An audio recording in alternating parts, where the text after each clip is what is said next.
right, good morning, everybody. We have a special treat today.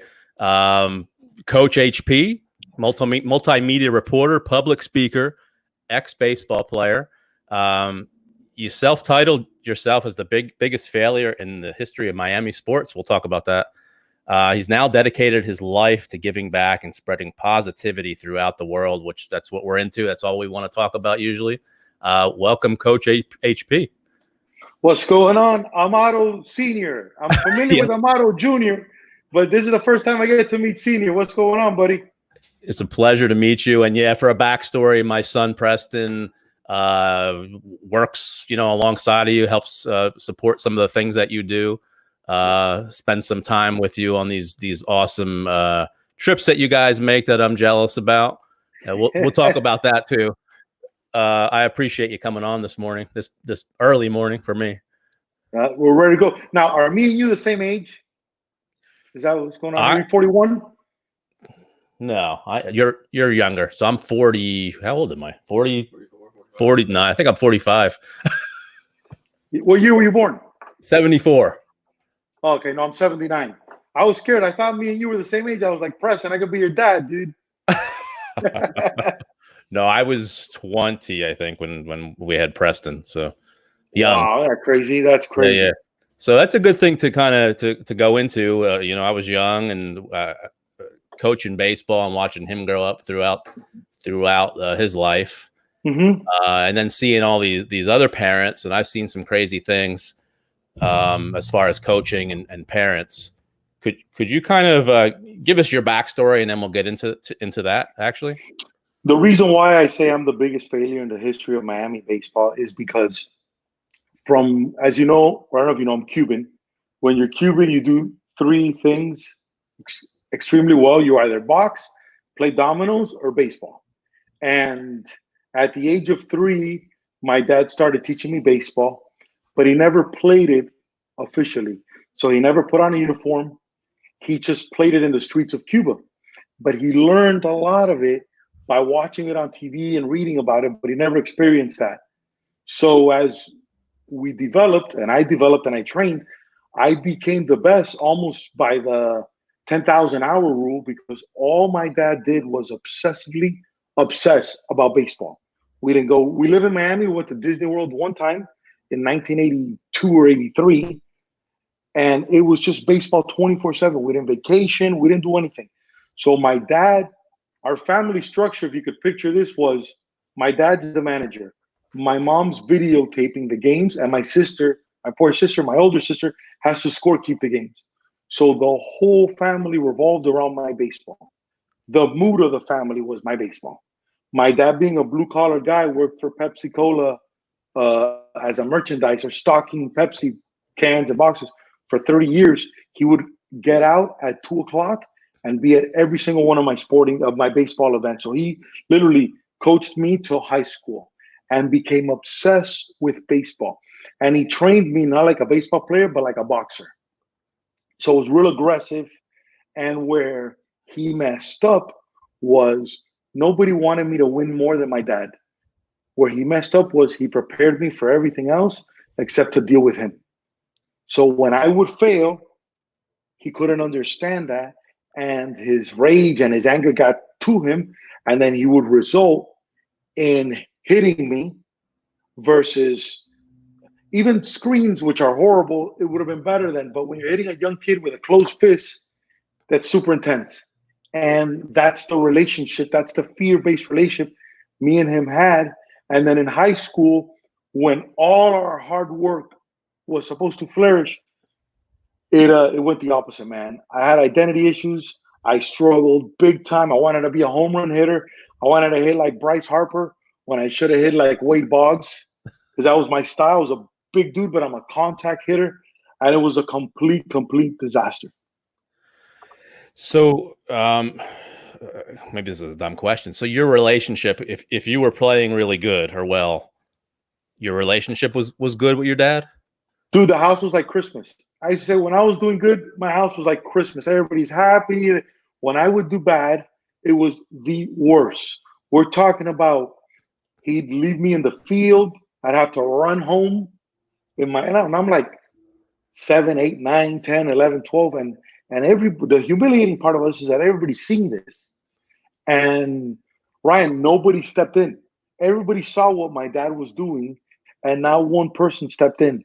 So it built, in the positive side of it, it built a lot of adversity for me. And I always knew one day I would get out of that. What was his goal? For you to be a Major League Baseball player? Yeah, I think so. I think we worked at that for me to be a prospect when he didn't even know. The worst part about this is, for a guy who was so invested in my baseball career, you would have thought that I would have had the best bat, the best training. No, it was everything through him. And a great story was, out of high school, the Yankees take me to a tryout where they invite all the prospects in Tampa at Legends Field. I was so underprepared for that. I must have ran like a 7.3 on a 60 against a 6'4", a guy named Kevin Brown, who was here at Miami, who smoked me. And then hitting, I had like this old wooden bat. It's absurd that you think that out of all the effort that we put into baseball, I would have had better tools, better everything. But I just think he wanted to shine his way. And through his narcissistic personality, his peacocking of how good I was, I think that was his big thing. So how did you realize this? How did you realize that this wasn't the right way? Dude, I'm realizing this as I'm going on. I go, this can't be it. And then when I hit high school and I discovered freedom in a sense of, I went to a high school that had 5,000 kids. And the funny story is, you see me talk at a school called Columbus High School, which was my dream high school. And I had scholarships to go everywhere because I was a pitcher. I'm lefty. I hit very well, but I threw very well. And my 8th grade year, my dad throws me 120 innings. And I completely lose my arm. Like, my arm is lost. But I had offers to go to every single top private school in Miami. But my dad, being hard-headed, goes, no, he's going to go where his sister's going to go. A school that has 5,000 kids. And once I got there and I grew and testosterone hit and I saw my awareness with what I had, and I started getting attention from girls and people and something I never focused on before, my whole attitude changed. And then it just became a revolting against my dad. And I never had anything to go anywhere or anything to do or something like that, but just that was my thing. I'm going to call timeout for 1 second. I have to let this lady in. I'll be right back. Hold on. No problem. So we're talking to Coach HP. If you haven't been on his Instagram on there. Also Facebook, his YouTube channel. You can take a look at all his interviews. And there's a good one on there you were talking about that I watched when you were speaking to the kids at that high school that you wanted to go to. So that's what we were just talking about.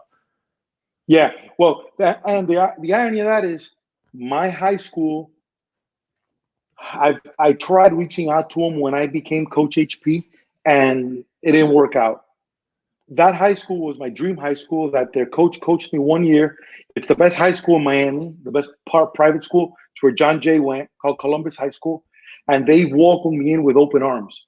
So every part of my journey, Ryan, I feel that it has been God that has put me on this path to then share it with anybody that wants to listen to it. Whether it's Ryan, whether it's Preston, whether it's this person. Now, I got a lot to learn, but in my 41 years, I've done so much, and I failed so much because I put myself out there consistently. That is the overall big picture of my journey. And I think it's important to, and we can talk about it, just because you have this vision and you want to be successful doesn't mean that you're successful, from the get-go. And through all the way through. You just said you failed, how many times? I failed, still fail, right. but you have to get yourself up. So how did you go from, you're playing all baseball, and your dad's, verbally or physically abusive, to where you're?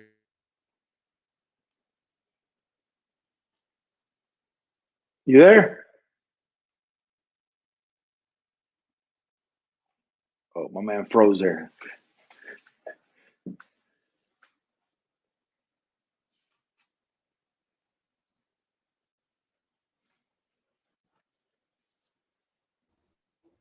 There you are. There you are.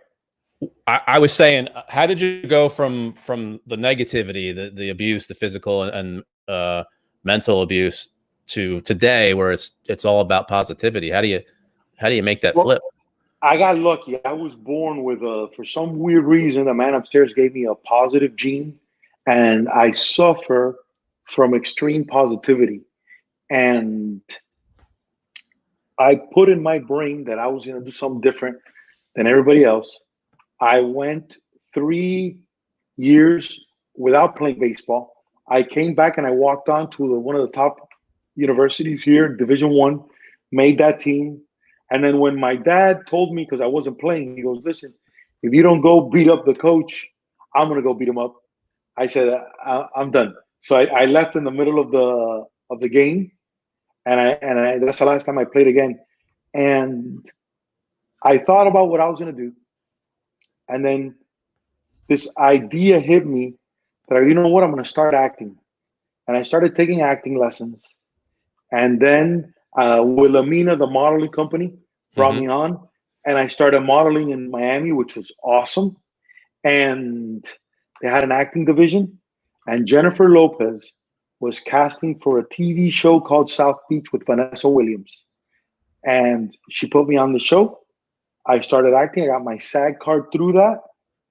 And then a kid who was a director put me on a movie called Faded in Los Angeles that got nominated for Best Movie, and I got nominated for Best Actor in the Santa Monica Film Festival. And I go, I'm going to act. Now, here's the interesting part. I didn't know anybody, didn't know a single person. But I go, I got to get out of Miami. If I can get out of Miami, I'm going to win. So I got in a Toyota Corolla 2006, and I drove all the way to Los Angeles, and I slept in the Hollywood Hills for 6 months. Very similar to what's happening now with Corona with people, except there was no internet like this. There was no smartphone for me to be on YouTube and entertain myself. So all I had was my head and this vision of that one day I'm going to share with people how I got out of this and how I made it from living in my car, showering, shaving at the Equinox gym up in Sunset Plaza. And that became my motivation. And then I started acting. And then here's the interesting part. There's something called the Growlings. I don't know if you've ever heard of the Growlings before. Yep. So the Growlings was created, I get goosebumps, by a guy named Gary Austin. Wilhelmina in Los Angeles had given me a sheet that says, listen, I recommend you train with this guy. This guy's sheet, I read his bio, and then under it said, when Helen Hunt won her Academy Award for As Good as It Gets. Do you remember that movie with Jack Nicholson, As Good as It Gets? Absolutely. Yep. She thanked Gary Austin. So I was like, well, this guy has to know what he's talking about. Ryan, I go from my car. I budgeted for 2 classes from this guy because I had saved up money from coming out here from Miami. And as I'm sitting there and I walk into this guy's first class, he's wearing a retro Houston Astros jacket. And I go, oh, I got this guy. And we sat there and I raised my hand and I gave him an analogy about acting. Now, he created the Groundling, so he had discovered Phil Hartman, Will Ferrell, Lisa Kudrow, like just a powerhouse that was. And I trained with him. I didn't have any money, so I would cut his grass. I would clean his dogs. I lived in the most dirtiest house you could find in North Hollywood, him, his wife, and his 4 Eskimo snow dogs. And I just slept in a corner. I asked him, I go, listen, I'll park my car in the driveway. He goes, no, you got to sleep inside. I'm not going to allow you to do that. So I did that for 2 weeks in the driveway. Then I moved inside, and I just became obsessed with learning of acting. He taught me, even though I had natural talent already, he taught me improvisational skills. We worked on stage presence because I did a one-man show. All these little tools that I would use now in 2020, I was practicing in 2006. It's amazing. So you had no idea you'd be where you are today, other than your vision. Other than my vision of doing good, and I knew it was going to hit. And I was, as you could imagine, what I ran for. I leave Miami running away from baseball. I go to Los Angeles, and the only thing that's giving me love is baseball. So I become a celebrity baseball coach in the Beverly Hills Little League. So I'm training, you name the celebrity, I'm training his kids. And I'm this, at the time I had super long, I didn't have this good haircut like we have, but I had the super long hair. I trained everybody's kids. I got so in demand that I would literally sit in a game and I would go from one dugout to the other dugout because I would switch sides as my kids would hit. I would switch sides. And I had a lot of very successful people want to invest in me. They're like, why don't we do a baseball thing? And I go, listen, I'm not a baseball guy. I don't want to be stuck in a cage. I want to be an actor. I came here to act. That's what I'm about to do. And Ryan, I tried that for 6 years. The only acting jobs I got was because I trained the producer, the director, the kids. I got on King of Queens because of that. I got on a show called Head Case because of that. And then that's it. And it's probably the biggest lesson I learned and the most frustrating part of my life, because I became obsessed with making it in acting. And I became obsessed with making it through connections, through hookups, through this and that. And I had everybody push me, and not one person gave me love. Like I'm talking about, like, it would be like if Mike Trout puts me in front of the Angels and Mike Trout goes, give this guy a shot. And they look at me and they just speak to me in German, and then I leave. That's how that's how I could describe the whole thing. And I go, this is crazy. So then I did that for 6 years, and then I moved to a little town called Las Vegas, and that changed my whole perspective of my whole life. At 31. 31. 31.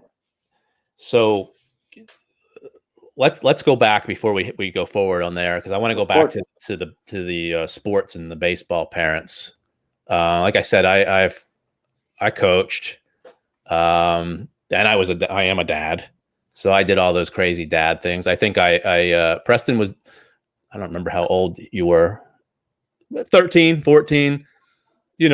Best player or one of the best players. We were on a travel team, so it was a Friday night. We went up. We played one of the worst teams, so we were winning like 16-0. He's pitching, no hitter. So what do? You 16-0. I could have took him out in the third or fourth inning, but it kept him in the game. I forget how many pitches he threw. Over 100 pitches. Yeah, because back then, was there this pitch count rule and all this stuff? Did you guys have that? No. Well, he was pitched him too many innings that night, and he wasn't allowed to pitch the next day or so. Because it was innings. Like when I played, it was 10 innings a week. Yep. Then they changed it to pitches.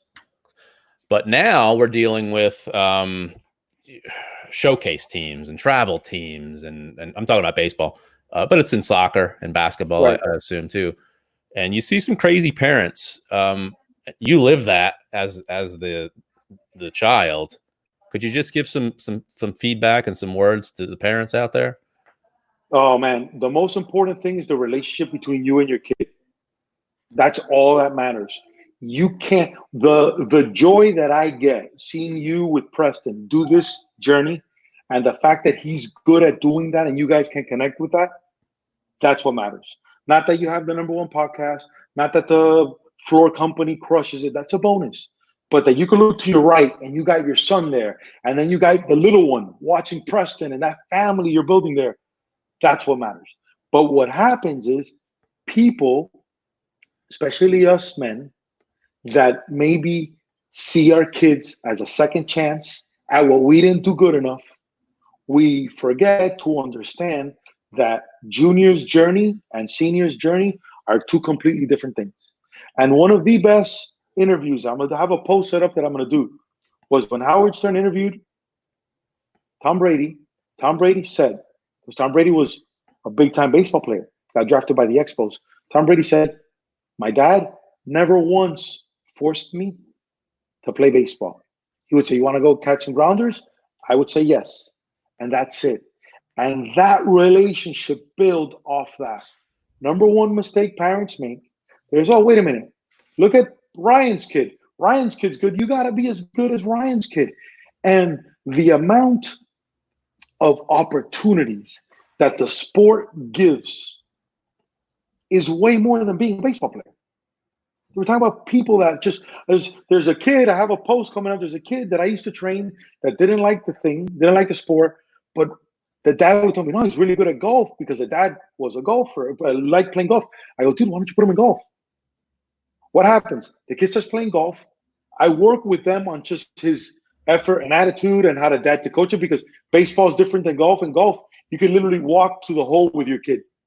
So it'll be like in baseball, if you could stand behind the umpire and talk to Preston while he's hitting. You could do that in golf. So there's a lot of pressure on the dad.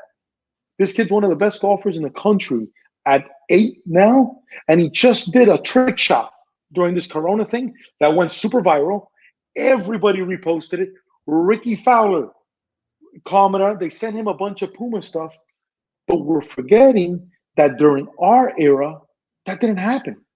So now there's so many opportunities. So parents are making the mistake of not finding that happy medium with the player you got. We're either bulldozing him and being super abusive, putting him down because he's not good enough, because we're paying for high-end tournaments that is putting pressure on the process, or we're successful parents that are like, no, my kid has to play the sport, and then we're babying them through the sport and spoiling them versus finding a happy medium. And there's nothing wrong if you love, let's baseball again. If you love baseball, doesn't mean you have to be a Major League Baseball player. You could be, Coach HP. You can be Preston, who's editing all these videos and getting to go to, the Gold Glove Award dinner. You can still be part of.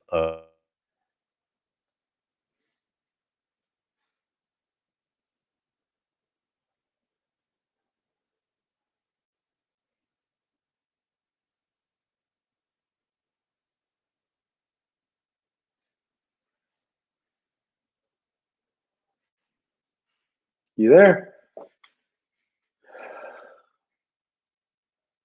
He's a, entrepreneur, motivational speaker. You froze the whole time. Definitely check out his YouTube page. There he is right there. Okay, perfect, hey, Coach, perfect. When we go off like that, I'm just going to keep talking because Preston says sometimes we're still on. Do it. We're just talking again about, I saw a lot of crazy things, a lot of crazy money being spent on these tournaments. Preston's a good example. So we drove Preston, everywhere.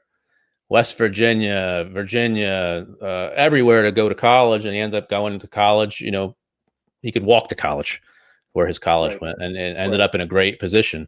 But parents are spending a ton of money, taking this very seriously, do or die, whether they make it to college. And not everybody can go to college and play sports, and that's not a failure. Of course not. Of course not. I think, to me, I keep it simple. When we were at the Gold Glove Awards, everybody that I interviewed, everybody that I talked to, fun. Yesterday I did the post with Matt Olson. Fun. Talk about having fun. The kid goes in the first round. But you can't control this guy's 6'5", righty, hits lefty, signs in the first round with Oakland. But that's not all of us. So why are we trying to copy a formula that isn't made for the talent and the drive that the player has? Because I've always viewed it as the jockey and the horse. As coaches, as parents, as the figures, we're the jockey, but the player, the kid's a horse. And if you don't have a good horse, you could train him as best as you want, do all these things, but it's not going to happen. Mm-hmm. Let's go back to Las Vegas. So you said you're 31.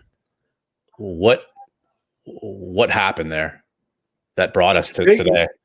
Vegas was the best. At Vegas, I got a job in a nightclub promoting. When you promote in a Las Vegas nightclub, your job's to bring in girls to the nightclub. So it was the first time that I ever in my career, because a personal thing with me is I had always had, because I got beat up so much as a kid and my mom never left my dad, I almost think I had a weird relationship with the opposite sex, even though that I never gained any feelings or any friend or anything. Almost like it was a materialistic thing for me, and I just kept going. So when I got to Vegas, and now I dealt with my hair loss in Vegas. I got to Vegas, I shaved my head. I go, I'm not dealing with hair issues anymore. Shaved my head completely. I became honest. And as I needed to bring girls to the nightclub because that's how they paid us, I learned how to become friends with women. And I learned how to become really sociable and not worrying about, because I was always positive, but I was always trying to impress people. I had lied my whole Los Angeles years. I lied and told people I play with the Yankees only because I was hanging out with, because of my attitude and because of my little swag, I was able to hang out with Leonardo DiCaprio's house, billionaire's house, you name it. And instead of me being myself, I would lie. And as I look at it back now, I go, how cool would it have been if I'm here at the time, Paris Hilton's house for Halloween and all these famous celebrities. And when they got to me, I go, no, man, I'm just a Cuban guy from Miami that's living in my car, that I'm here hustling, trying to make it. I would have been the star of the show because it would have been different. But in Las Vegas, I played it totally different, and I started to do that. So I put on a suit and tie, and it's the first time in my life, Ryan, that I felt that I was onto something, and I was doing what I was meant to do. So I put on a suit and tie every single day, and that was my goal. And Hyde, which was in the center of the Bellagio, behind the fountains, was open every single day as a lounge and as a nightclub 3 days a week, Tuesday, Friday, and Saturday. So I grabbed my suit on the day of the nightclub, and I would start every single day.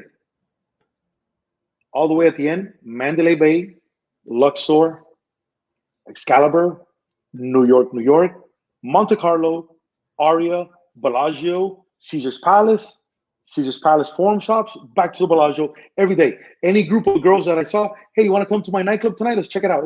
Me in a suit and tie to look official. Then I won over the whole Bellagio. I stole it from the two guys who were above me, who were my bosses. They just sent emails to people. Hey, just to let you know, I'm your new host, because the nightclub was new. These guys have been around for forever. Everybody knew them. I went old school style, and I approached them. I said, how can I help you? Anything you need with your clients. I made it very personable. I customized the nightclub experience. And everybody in Las Vegas, everybody in the world wants a Las Vegas nightclub connection because they don't want to make the line.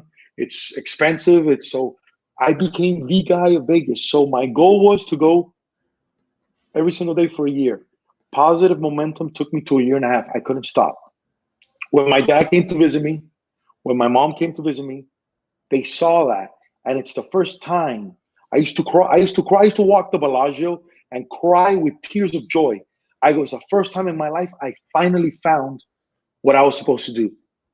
And when my parents came, since I had never cashed in on all the giving that I would, so I would hook up everybody. So my personal friends became John George, Chef Julian Serrano, the biggest chefs in the world, because they had the restaurants at the Bellagio. So they wanted to come to the nightclub after, and I would always hook them up for free, give them a table.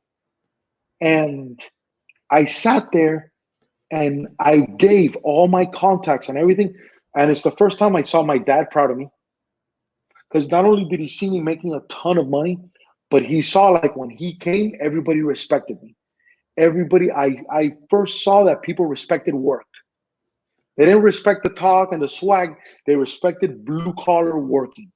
Something that I had fought my whole life.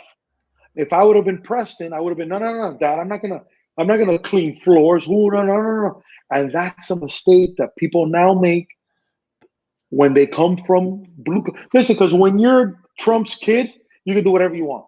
But when you're Hector J. Peñate's son, you can't have that luxury, because my dad didn't leave me a single thing.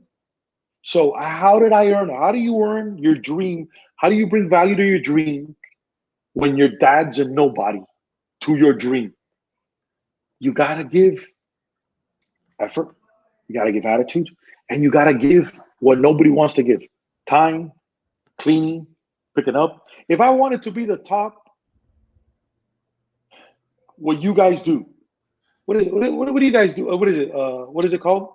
We do epoxy floors. We do residential and commercial paint. What's that job called? What's it? Painting? Yep. Is that what it's called? Yes, sir. If I wanted to be the top residential painter in your era, I would come and I would go and I would tell you, listen, I speak 2 languages. I don't know anything about painting, but I want to know. I want to come work for free. And I'm going to grab the thing to do whatever. Now, why is that advantage? You deal with guys that speak Spanish. Every construction person at some point deals. I'm going to be your your liaison. And I start bringing value to you before I ask you for things. That's the key. I learned that in Las Vegas. Did that for 4 years. Crushed it. Became the most successful host in Las Vegas in a 10,000 square foot nightclub in a 4-year run. You can see, right, what you're just talking about. I call it hustle, or I can see it. So I went to do a job visit yesterday, and we hired this young kid. I think he's 19 years old, never painted in his life. But that's not important. What's important is I watched this kid literally run. I mean, run from one end of the building to the next. He was just a step ahead of everybody. If we needed a broom, he had the broom already. If he had to sweep the floor, it was already swept. We had to run out. He took it upon himself to vacuum and move equipment. And that's what you're talking about. Not complaining that he's making, whatever he's making, $10 an hour or whatever it is. Starting from the bottom. I always say to everybody, if you sweep the floors or you clean the toilets, it doesn't matter. Just make sure that they're the best swept floors. 1,000%. Toilets. 1,000%. So how did you go? So now you successful. Money. So now I'm successful. Let's put it like this. Do you know what theoretical play? I don't know if you're a gambler or not, but you know what theoretical play is? You ever heard of that term? So in Vegas, Jeff Bezos comes right now to Vegas, and he's worthless because the only thing they care about in Vegas, the casino, is a word called theoretical play, which is your average hand. So the higher you bet times how long you sit in the table, that formula is called theoretical play. So the higher that is, the more valuable you are to the casino. Okay? So I had the highest theoretical player in Las Vegas, a dude that was spending a game called roulette where the ball drops in a thing. This dude was averaging 330,000 a spin. Okay? And when you're spending that kind of money, and I'm around that kind of money, then people tip you insane amount of money because you're around that kind of money. So Vegas put me in a whole different stratosphere of things. First time I flew on a private jet, Vegas. First time I went to Europe, VIP, because we're in the nightclub business. Everything, it did everything. After 4 years, something started talking in my head. I have to say it was God. The legend can't die in a Las Vegas nightclub. I'd accomplished everything I wanted to accomplish there. I was pretty much on cruise control. I didn't have to hustle anymore. I had so much repeat business. And in Vegas, in the nightclub business, you get paid on bottle sales. So you get 10. I got to a point where I got the highest pool, which is 10% commission off tables. And we're talking about table minimums go from 2,000 up to 10,000, sometimes 15,000.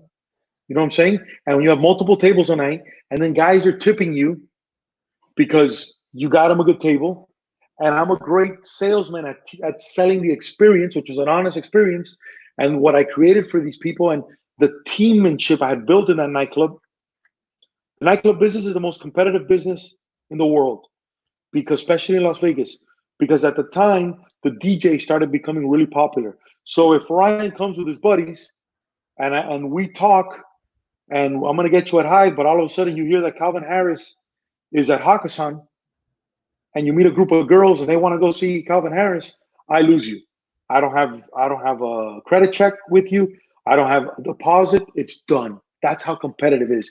So you have to be a master at creating an experience. Bottom line. After 4 years of that, I go, man, something's changed. And then I go, I got to do something different.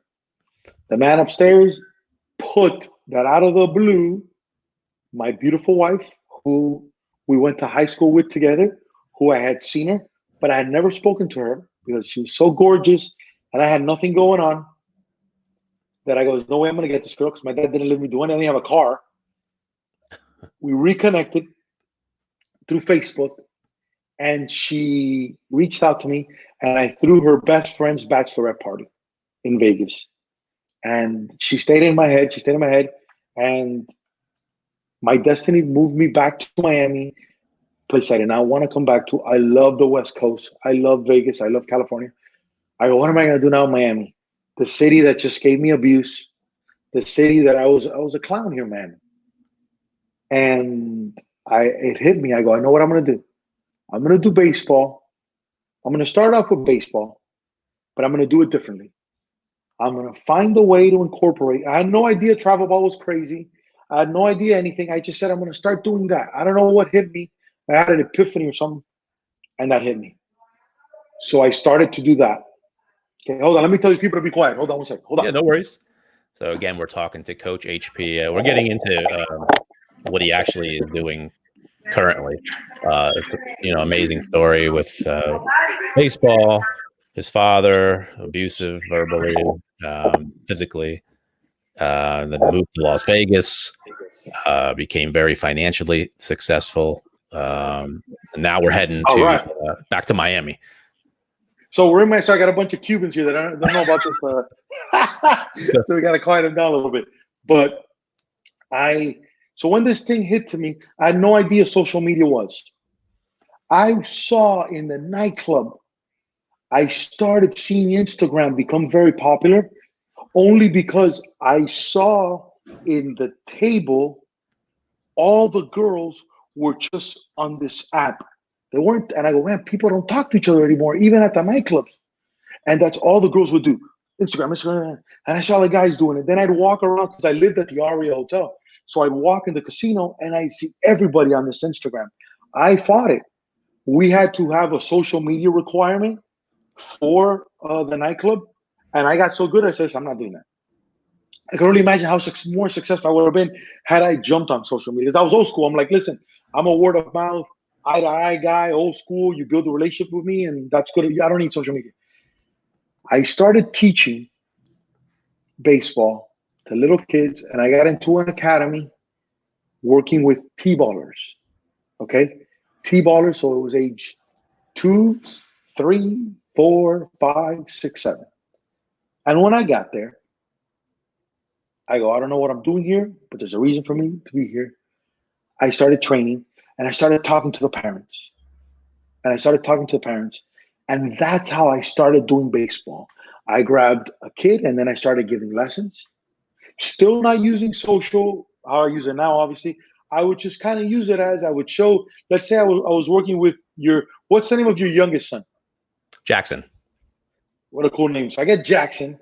And I would just post Jackson because I couldn't videotape me throwing a Jackson off a tee. I'll go, all right, Jackson, here we go. I would record it on my iPhone. Jackson would take a swing, and then I would go good. And I just post that. And the reason I was posting it is because I knew other parents in the academy would see it. And then everybody started reaching out to me. Oh, you work with young kids, because nobody wants to deal with young kids. Because as you know, what's the number one thing you need when you work with young kids? Patience. Patience, bro, which is the number one thing you need when you're an entrepreneur. Patience, which is the number one thing you need when you want to win when nobody knows who you are. Patience. So God gave me the chip of positivity and patience.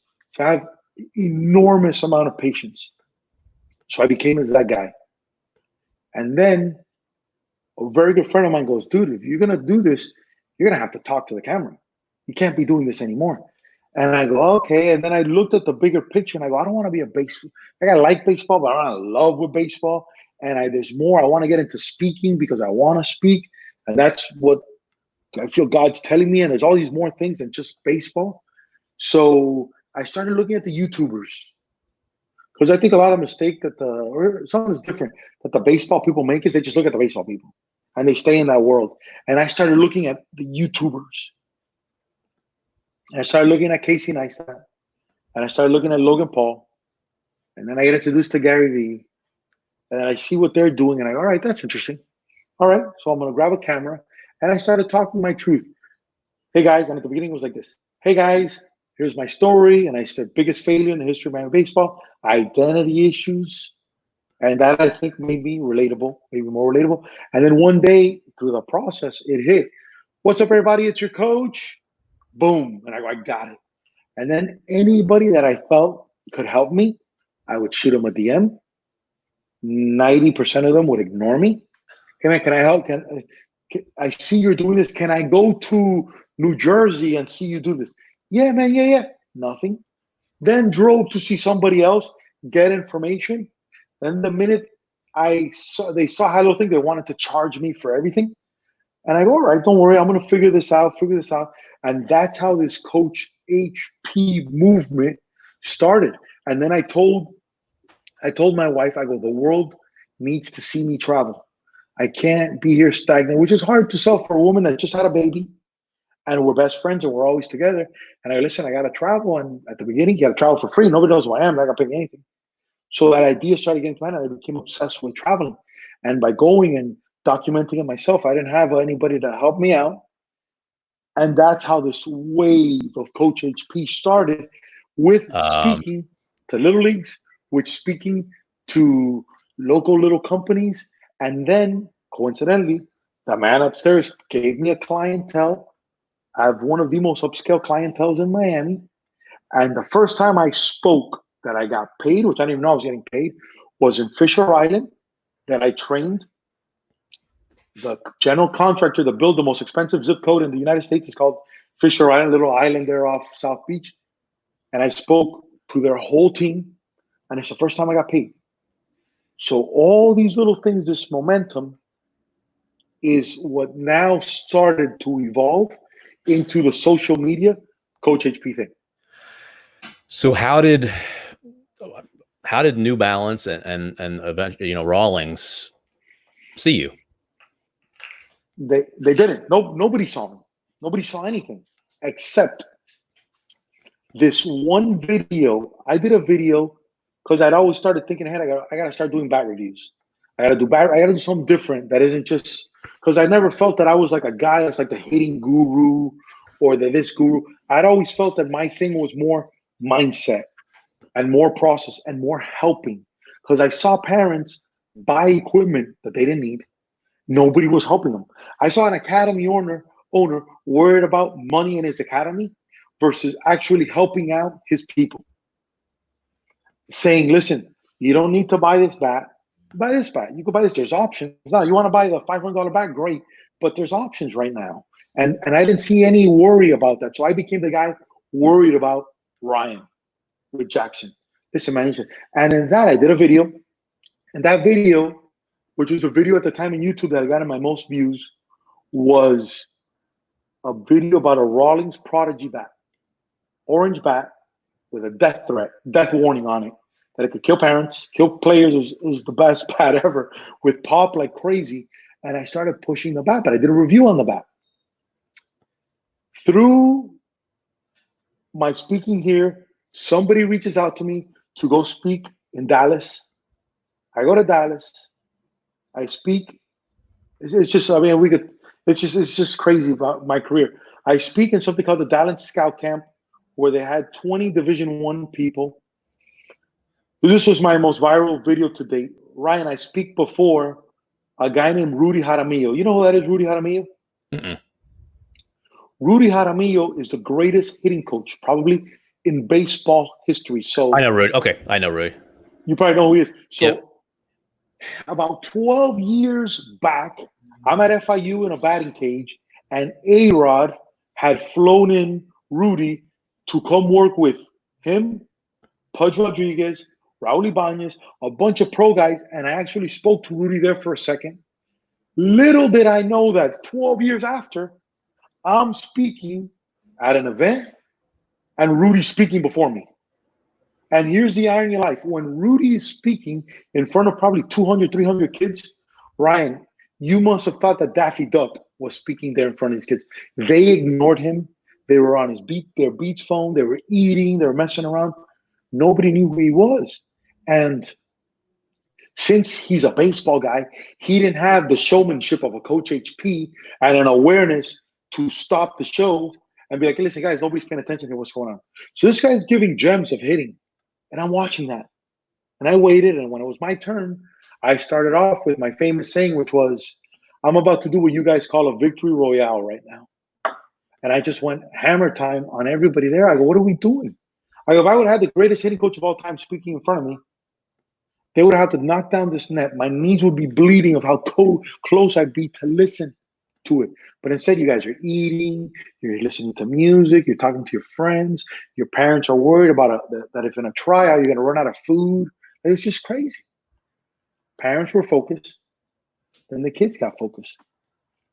That guy then there became a real good relationship. That night, I worked with my big buddy, Mr. Kevin Mitchell. If you've heard of him, probably through Preston. Great guy. He runs the league, the organization there at Grapevine.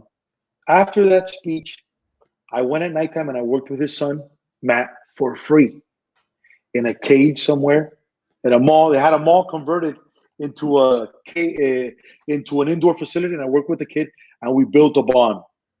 He brought me out to the ABCA. I had no idea what the ABCA was, which is the American Baseball Coaches Association. He brings me out to that. I had the awareness to hire a guy to film me. So we're walking around. A kid reaches out to me from Pennsylvania called Preston Amato. And he goes to me, Coach, I like what you're doing. I would love to meet up with you while you were there. I go, oh, yeah, let's go. I meet him there. He's around me. It took me a little while to feel out the movement. And I go, everybody's going to the smaller brands that nobody knows. I'm a guy that I always attack big. So let me talk to the big people. And ironically, I had worked without knowing with Big Papi's agent, Pedro Martinez's agent, Miguel Cabrera's agent, who was a Wilson guy, his kid. I had helped him with his kid. And he goes to me, listen, you got to speak to this guy, the CMO of Wilson. So I went to go speak to him. He was like, yeah, cool. Because Wilson, with the big merger or whatever. But you know what? Let me go talk to Rawlings. And they criticized Preston for being next to me. Why are you spending so much time to coach HP? I don't know what answer he gave, but I go, dude, stay next to me. And I spoke to the CMO, great guy, Mike Thompson, great dude. And I have this on video. And I said, listen, I want to tell you something. There's a bat called the Rawlings Prodigy. And I told him my whole story. I go, you know what's missing with baseball?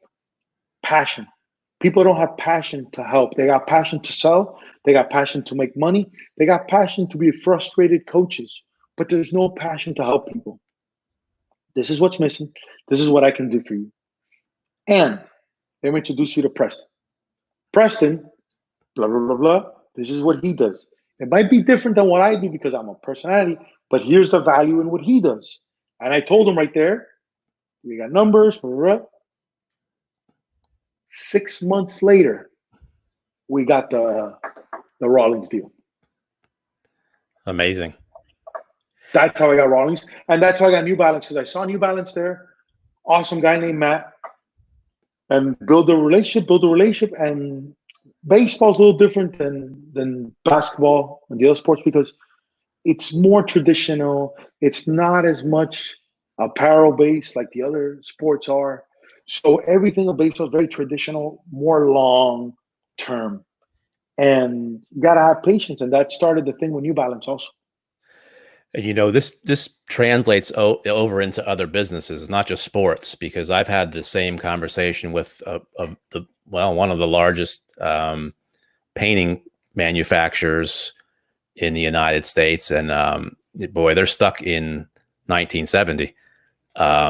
They believe just putting up a picture of a painted bedroom is going to, you know, sell them more paint, and they're missing the whole.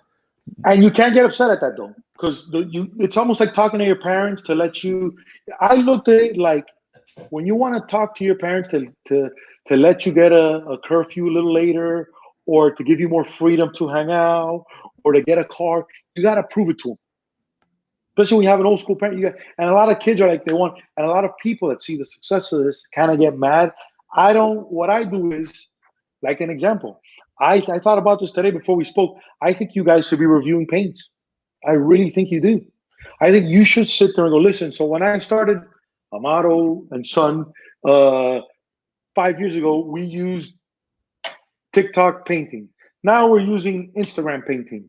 But now what I notice is I'm mixing Instagram with Facebook painting, and we're getting LinkedIn kind of painting. I think that for you guys is huge because as I talked to Preston about it today, very few people in your industry are doing what you're doing.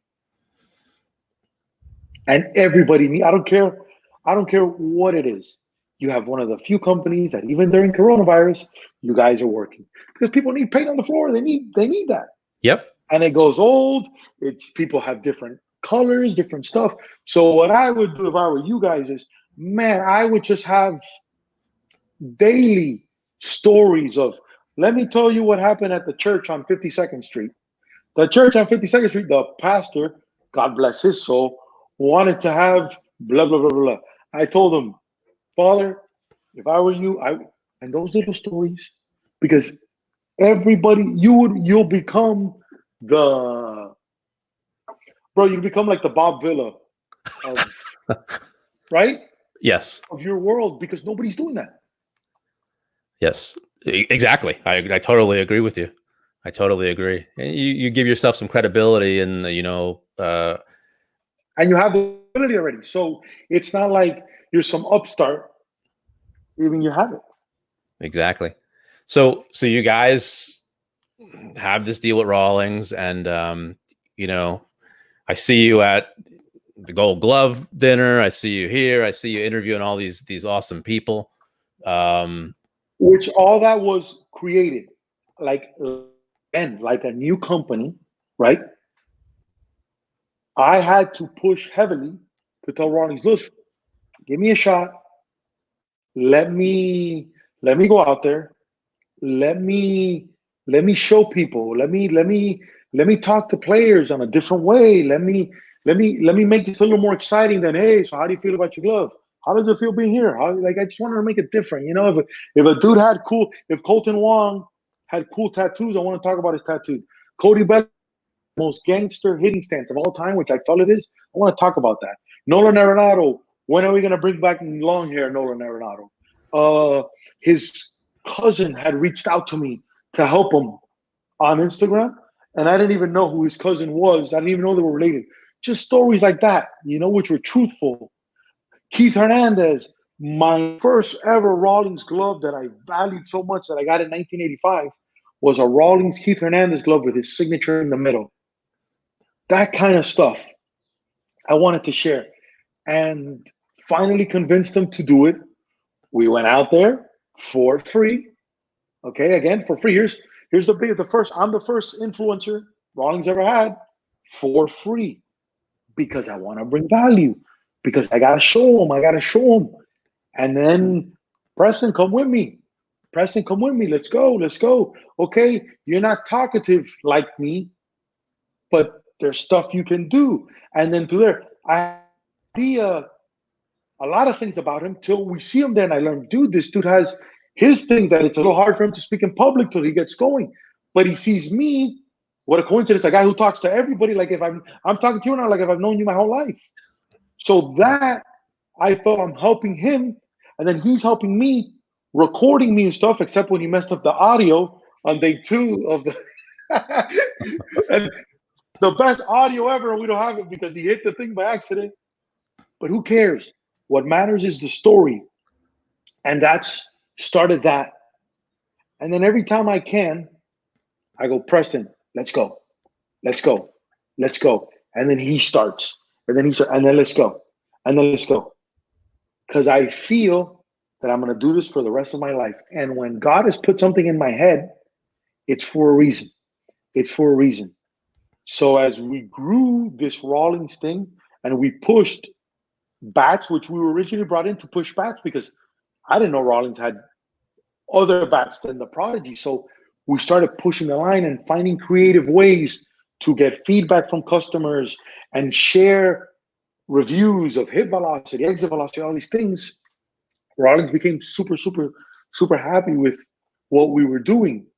And then this year, 2020, we had spring training we were supposed to do.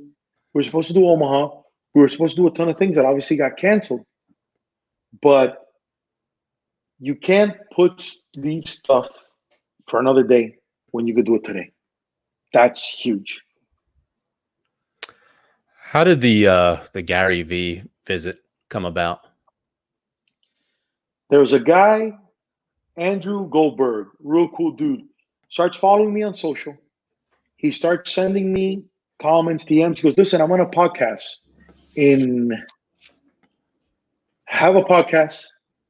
Would you like to be on my podcast? If you're ever in New York, I go, done. I reach out to New Balance and I go, listen, we got to create movement. We got to do something. Let me go. And look how it is. Look how much of a hoarder I am of content. I still haven't even released this video yet. I had Preston come out. We went to New Balance headquarters. We went to Boston. I thought, because my boy Preston had given me, he's like, oh, you can go from New York, Boston to New York, like an hour and a half, 2 hours or something. And it was, we looked at traffic, it was going to take us 5 hours to get there.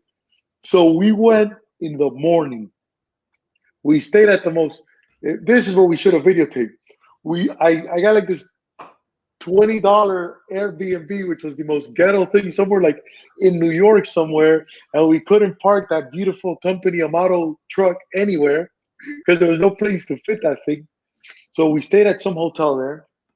We got up, and I went to Gary's office. Gary was in Denver.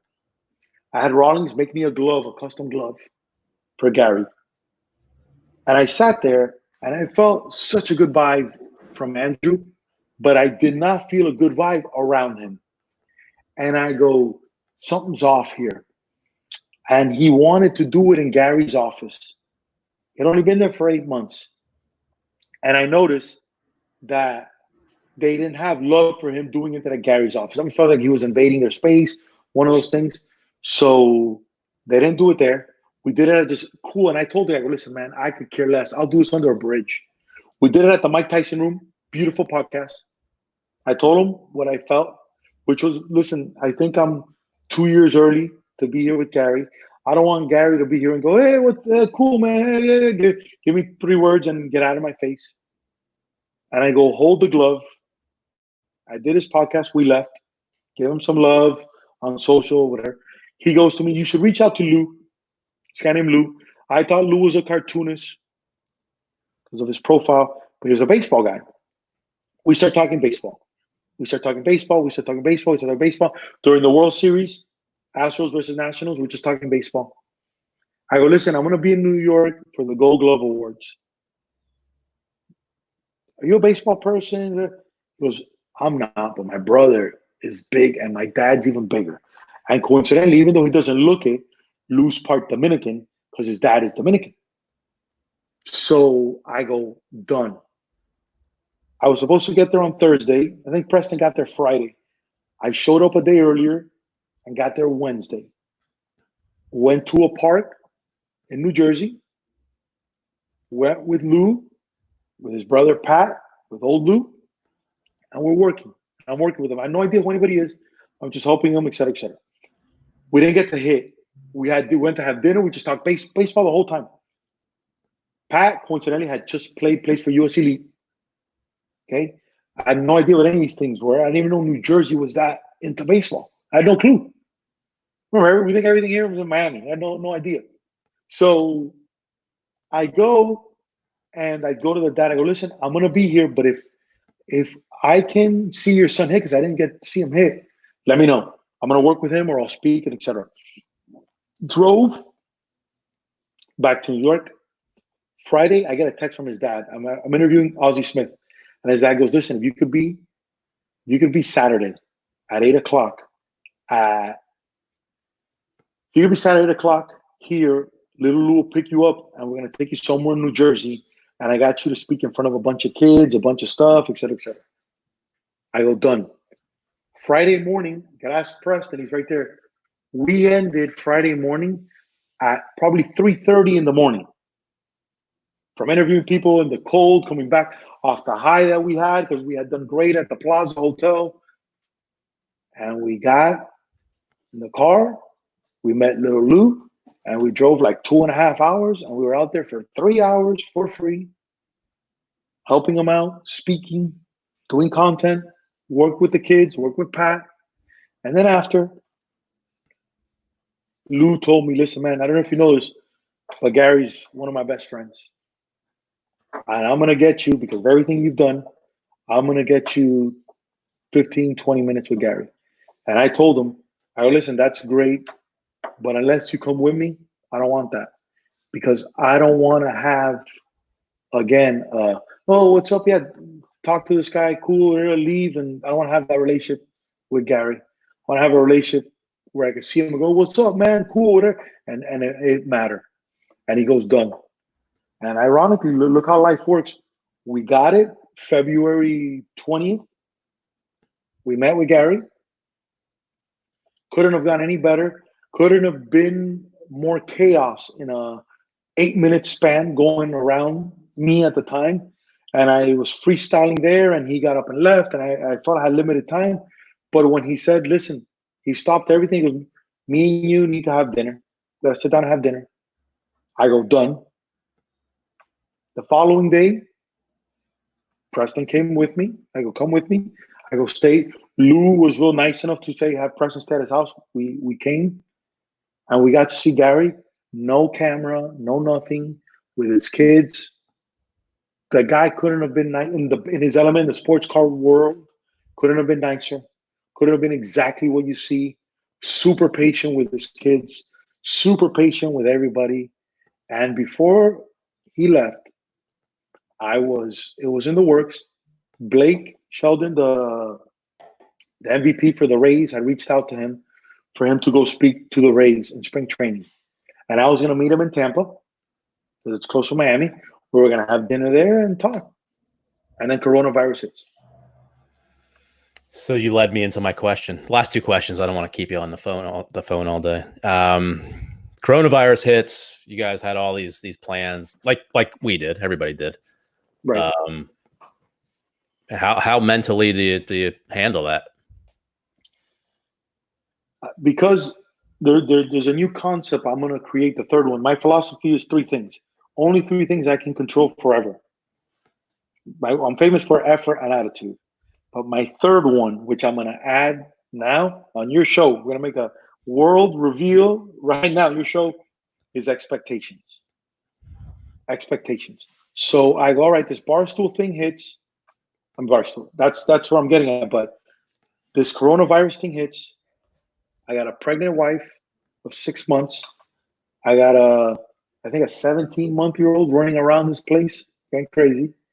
I have 2 90-year-old grandparents on my wife's side that I'm living with here. That coronavirus, that's the target market. So you got to keep them inside, and all these things are happening. What do I do? Do I stand here and complain that, oh, look what happened to me? Or do I show incredible resilience and see what comes into my head as stuff happens. And what came out of this whole coronavirus thing for me was, all of a sudden I became obsessed with Barstool Sports. And I don't know why, but it got into my head. And then I saw an interview with the CEO of her talking about how Barstool is ahead of the game. And her talking about how Barstool is right now, while ESPN is doing classic games and reruns, Barstool is ahead of the curve, and how she can manage trends and all this. Then I saw her on the court with A-Rod, and I became obsessed with what she was saying and stuff. And all right, I was supposed to meet somebody at Barstool when I was in New York to see Gary. They sold me out, never heard from him. But this brought back to my head. I go, it's happening for a reason. I go, all right, I'm going to reach out to her. I reached out to her. She responded back. Last Monday, I interviewed Erica for probably 40 minutes. We talked. I have an amazing feeling, because I asked her, we're supposed to meet in New York, that I'm going to do something with Barstool. For me, as I spoke to, because I've done a lot of these podcasts, what I came out with was, what are you doing to bring value to your dreams, regardless what's happening? What are you doing? Because let's look at what we have. We got to remember, in Miami, we get hurricanes. Those are the disasters we get. When a hurricane comes and knocks down electricity, whatever, we got electricity. So that means we got internet. That means we can create. And that's what I started doing. I started taking calls, helping people, helping. That led to the Barstool thing. So you didn't look, this was not obviously other than people getting sick and unfortunately people dying. Other than that, that's number one. But everything else to me is every time I've hit adversity in my life, my dad's beating the crap out of me. I live in a car. I lose everything. I've always said to myself, the man upstairs has never let me down. Every single time that I'm pushed one way, greatness just happens the other way. That's how I view everything at all. Because right now, I'm at a point where I've done so much that I don't live for anything except to bring value to my dreams and then to help as many people as possible. Nice. Last question. You wake up in the morning. What's the perfect day for Coach HP? I'm going to show you, baby. Bring her for a second. Bring her.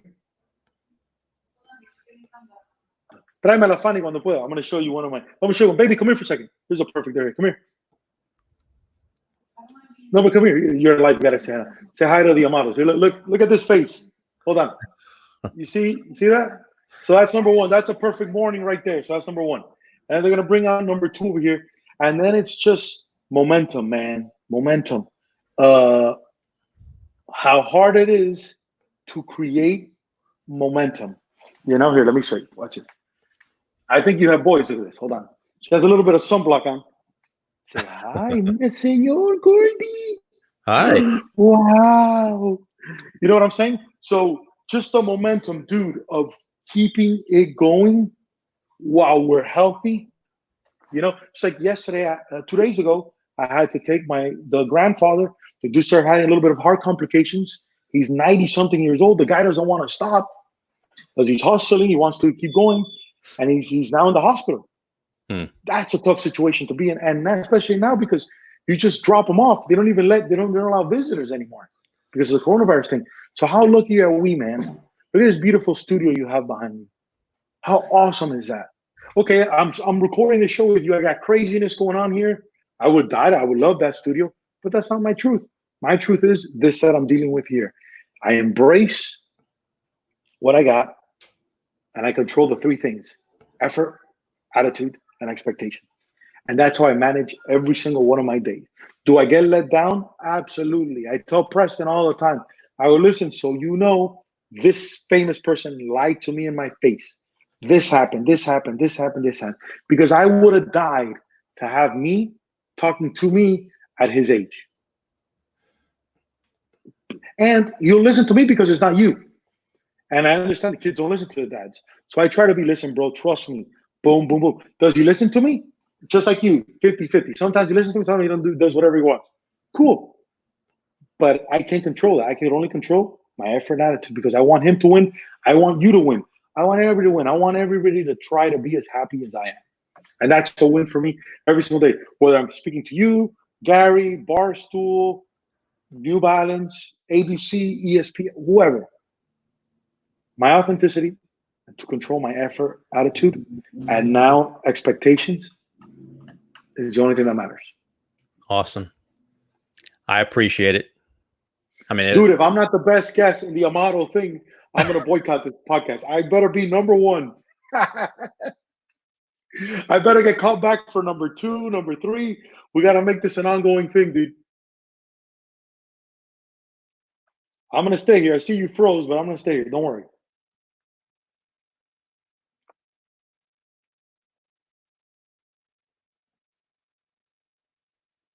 Baseball. There he is. He's back there. Yeah. Now, before we leave, hold on. Is there anything that I can help you with? Any question for me? I think a good question is not even just for me, because I'm positive. I try to be positive. When we're in a pandemic, and this has been, I think, for us, one of our best times. Right, honestly, right.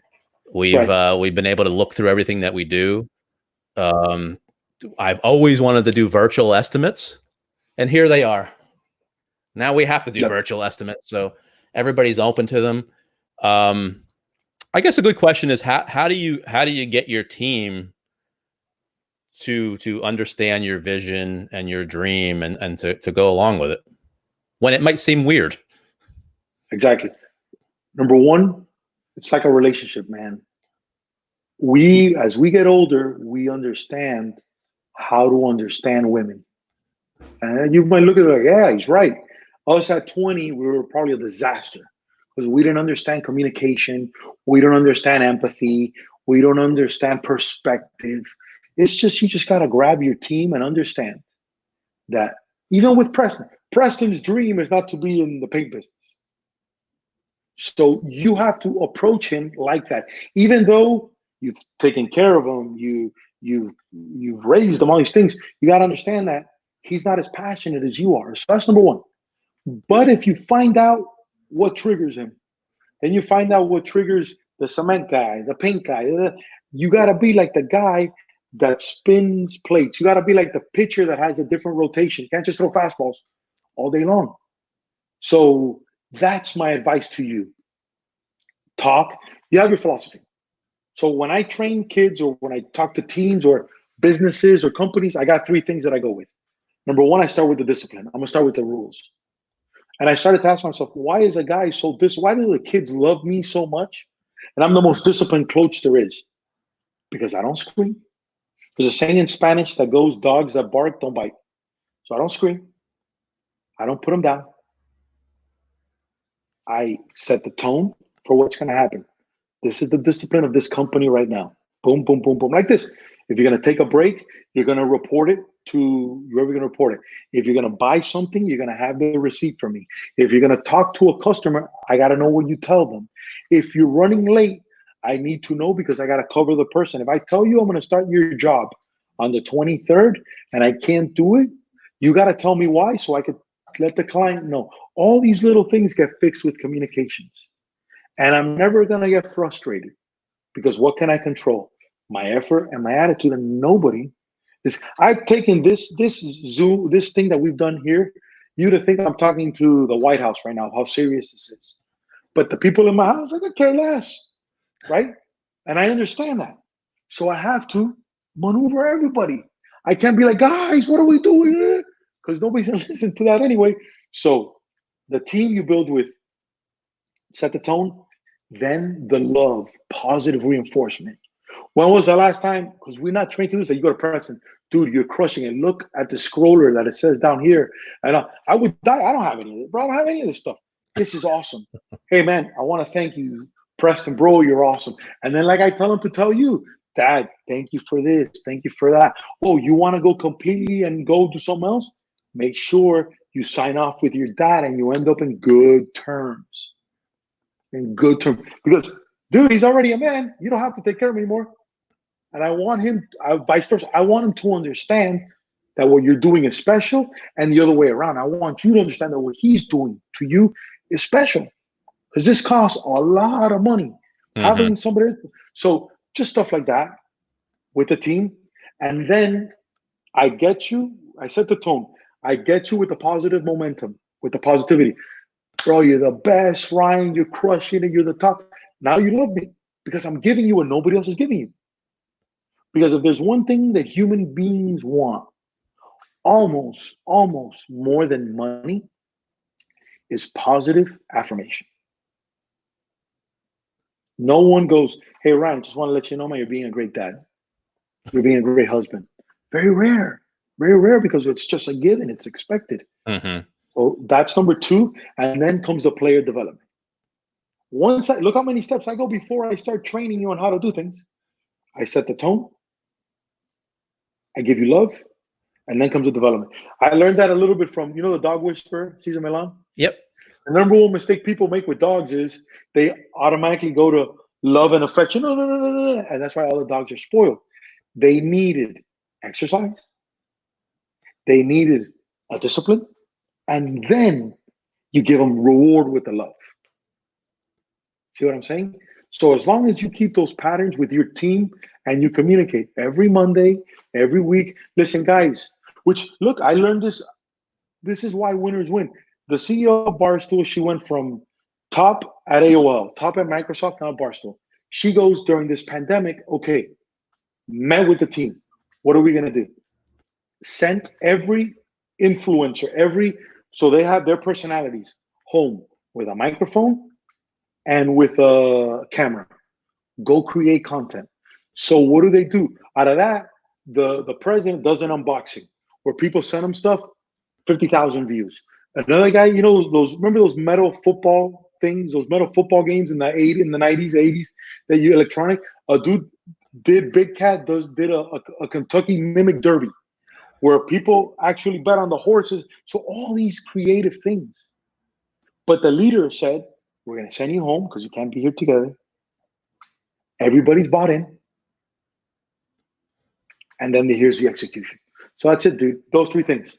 Discipline at the beginning, communication, patience, then the verbal reward. Hey, man, that kid, hey, I saw what you did today. I like that, dude. Now, there's a saying that goes, new brooms always sweep good. So let's see after 2 months, after 6 months, how good that broom is doing. But you start now. Hey, man, I like what you did. Don't mess that up. Boom. And then when you see somebody's not good, you cut them and you keep going. Mm-hmm. Perfect. Bro, I talk so much, dude. I could talk forever, man. That's why I love doing this. I could do this all day long. I appreciate. I have like 10 more questions I didn't even ask you. So another part 2. No, let's get 2. Give me 2. No, give me 2 real quick. Go for it. You got 2 there? Let's do 2. How do you deal with negativity and the trolls? I never. So I'll give you a perfect example. My most viewed video by far on YouTube right now is how to break in a glove. A guy who played 8 years in the Dodgers organization. His brother is playing now with the Marlins. This guy's one of the top baseball guys. He knows how to break in glove. There's people that comment on that YouTube, dude, he's killing the glove. He's turning it into a pancake. He's doing this, he's doing that. I answer everybody back because why? We win now with engagement. So somebody tells me something, I respond, my man, thank you so much for the response. If that works for you, that's awesome. And I'm stopping. After that, we're not fighting. I'm not gonna get into that sound because it's not my style. I'm not gonna get you to do anything. That's trolling there. I had friends of mine troll me when I started. What are you doing? You're walking around Miami and baseball fields with a camera on you? Are you crazy?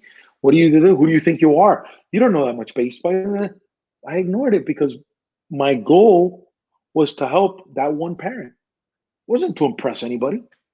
That's why I've always said, and I told Preston, I could one day be at the Gold Glove Awards, and the following day I'll be at McDonald's selling cheeseburgers because I don't got to impress anybody. Now, 20-year-old Hector would have died. There was no way I'm going to do that. But now, not only am I going to do it, but I'm going to document it. And if that makes me a bad person, then so be it. So that's how I deal with trolls is, it doesn't matter. And then just like a lot of people say, when people say I'm the greatest thing in the history of the world because they reach out to me because their kid Googled how to commit suicide and they want my help, I don't take it as I'm the messiah of everything. I just take it as I'm here to help. I had a parent call me 2 days ago crying. Dude, I got laid off from my job at Amazon like 5 months ago. I thought I was set for life. But when you told my son effort and attitude, I took it to me. And now he's working with one of the biggest companies and he's doing amazing. And he started crying, grown man, started crying on the phone, how thankful he was of the message. So that's it. That's it. That's how I control negativity. Would you have changed anything in your my journey? life? I wish my dad wouldn't have beat me up so much because if he wouldn't have done that, then I would have been cooler. I would have had such a good relationship. I would change everything. I would change about myself. I would change exterior stuff. I would change some trouble that I got into Los Angeles only because I was lazy on the process and I didn't want to take so long, so I rushed that. Another thing I wish I would have changed, even though I'm so happy I got married at 37, I would have approached my wife in high school. I would have had 9 kids already. And I would have been like how you are with Preston. I'd be here talking and I have my son here now, So just stuff like that. But of my life in general, I wouldn't change a thing. Awesome. Man, I appreciate it. You got me, dude. Listen, anything you need at any time, at any moment, you reach out to me. I'm going to I'm going to post all this stuff. I'll talk to Preston. I'll repost it. I'll tag you and whatever you need. I'm going to call you sometimes to figure out how to deal with Preston. Easy, dude. Easy. Oh, funny story. Did he tell you what happened in New York in the hotel? Did he tell you? I don't know. He's laughing. Here we go. So he's laughing. No. So here, let's end with this. Talk about giving. So there's this app. What's the app called, Preston? Hotel Tonight. Hotel Tonight. It gets the hottest deals and all these hotels, whatever. Yeah. So I booked this hotel. Preston, we'll book this one. But I didn't read the description.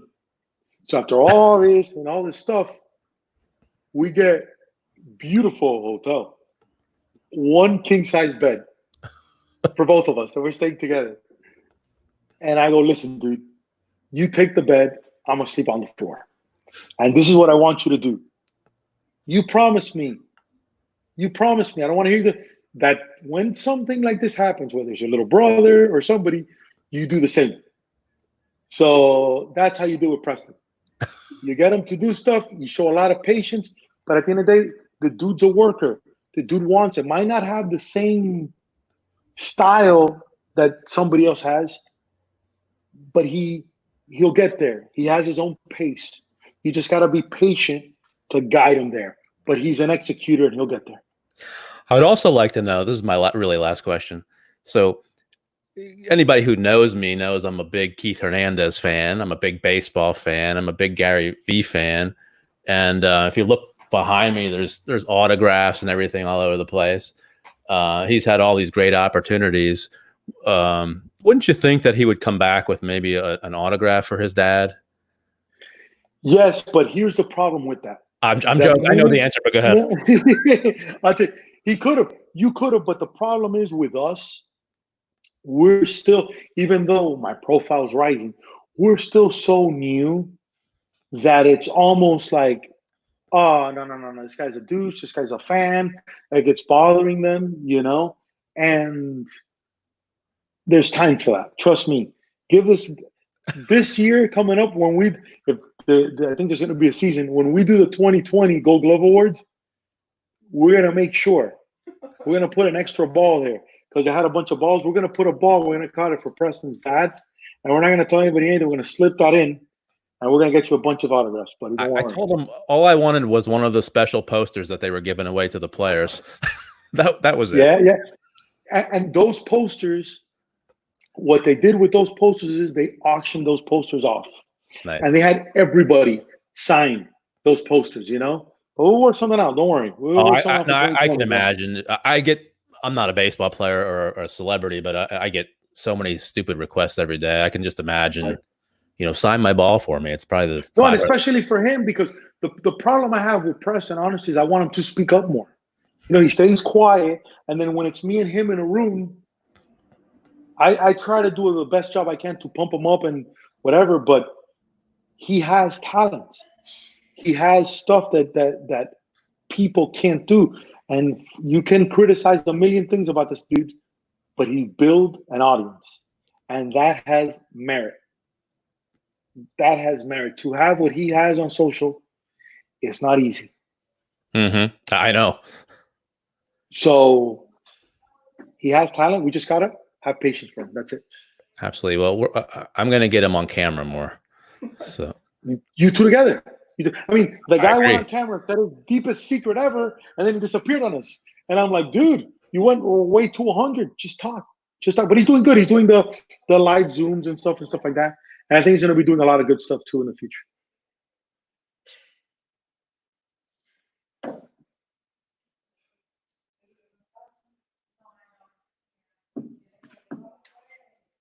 There you are. You there? Yep, we're here now. All right, dude. Well, listen, you got to get my number. Anything you need, you reach out, brother. Cool. I appreciate it. We'll do volume 2 soon. You'll hit me up. We'll do that. You got it. I'll talk to you. All Thank right, you. Okay. Bye.